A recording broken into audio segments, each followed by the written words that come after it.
Calling all detectives. Some crimes appear to have no motive.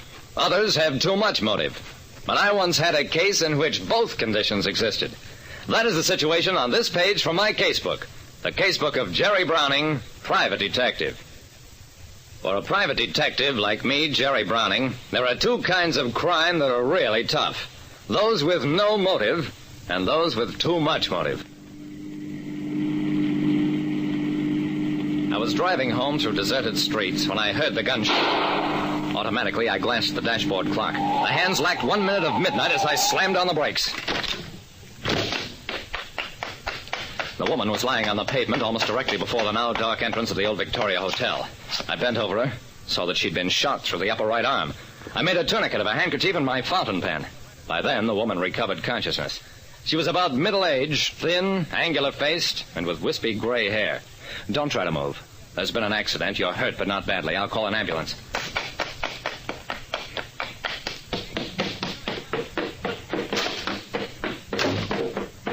I dashed into the hotel, shook a sleepy elevator operator into wakefulness. There's a woman out on the sidewalk, shot. Call an ambulance and the police.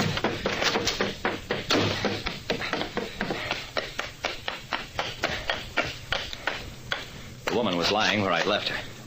There wasn't much chance that her assailant would still be in the vicinity. Still, it doesn't hurt to look around. I didn't find anybody, but I did find something. A revolver in the gutter.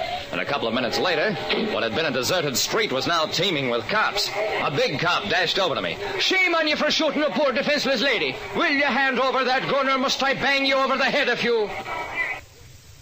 When I stopped to help a woman who had been shot and even found the gun, a cop tried to arrest me.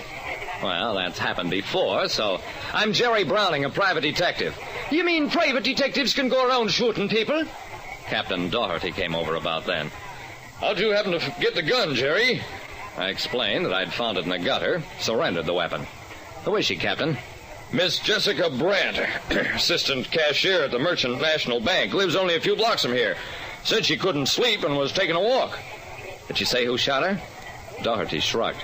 She mentioned 6 people who want to kill her, including the president of the bank. I think she's got hallucinations. I pointed to the gun Doherty was holding. Maybe so, but that's the most solid hallucination I ever saw.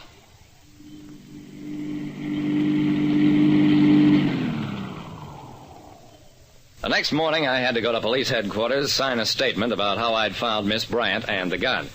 When I'd finished, Doherty remarked, "We've checked ownership of the gun, Jerry. It's registered to Stephen Perry at the Victoria Hotel. I sent a couple of men out to bring him in. Hang around a while, will you?"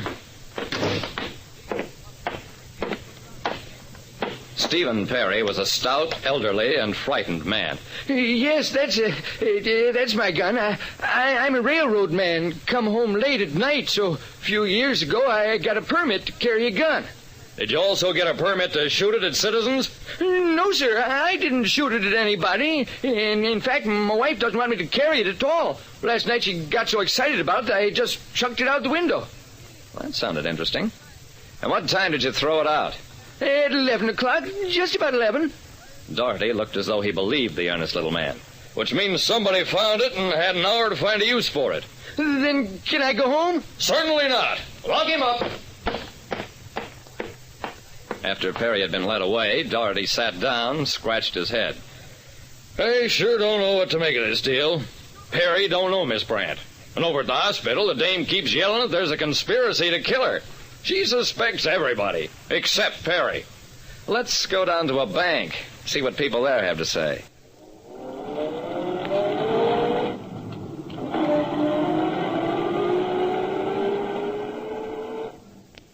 The president of the Merchants National Bank had plenty to say.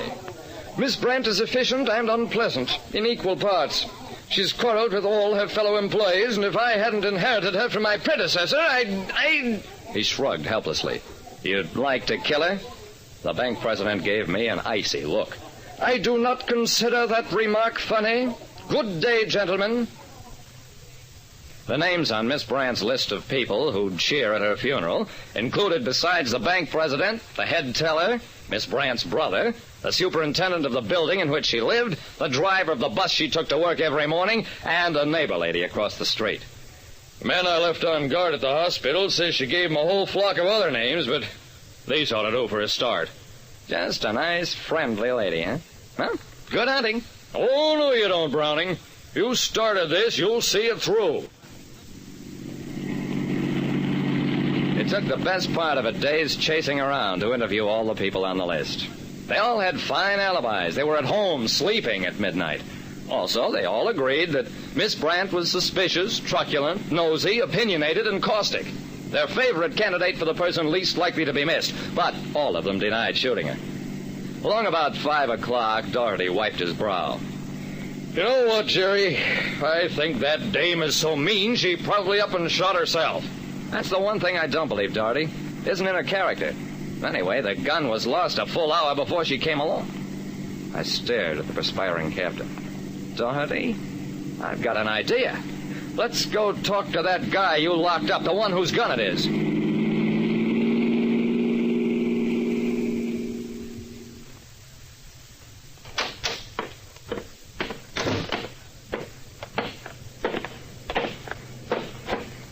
Mr. Perry, you said you were a railroad man, didn't you? Yes, sir. I'm a dispatcher at Central Station. You've got a watch in your pocket. Tell me what time it is now. Perry dragged out an old stem winder. 20 minutes to 5. I looked at my own watch. It said 20 minutes to 6. You have railroad time, Mr. Perry, but the city is operating on daylight time right now. So when you threw the gun out of the window last night, it must have been not 11 o'clock, but Midnight. Well, I'll be. Jerry, that gun must have hit the sidewalk, gone off as the Brandt dame was passing by, and hit her accidentally. I nodded. That's exactly what happened. Can I go home now? Certainly not. Lock him up. I'll teach you to go around shooting people and wasting my time. Well, that's just about all there was to it. A mystery solved when I realized how stubbornly railroad men refused to admit the existence of daylight saving time. Perry paid a fine for mishandling a dangerous weapon, and as for Miss Brandt, I understand she came out of the hospital a changed woman. Acted practically human from that time on. Maybe she figured that the next time a gun went off in her direction, she might not be as lucky as the first time. Like I said, crimes without motive, or with too much motive, are bad enough. But when you get both on the same case, then it's time to ask somebody the time. Listen next time to Calling All Detectives, mystery drama, mystery quiz, and a chance for you to match wits with yours truly, Jerry Browning, private detective.